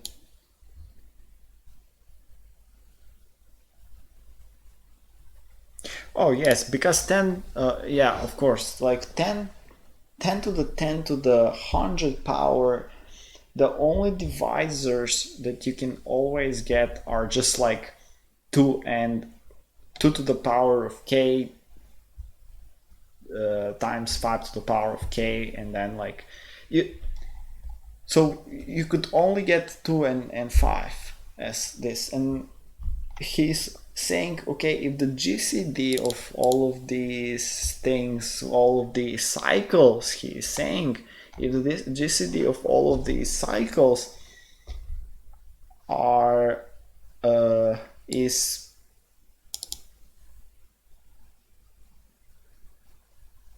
just this 2 to the k and 5 to the k, then it's possible. But how to prove this or how to even get to this idea is beyond me. So yeah, so this will be it for today, guys. I hope you enjoyed this kind of screencast or whatever, and see you next week. Bye.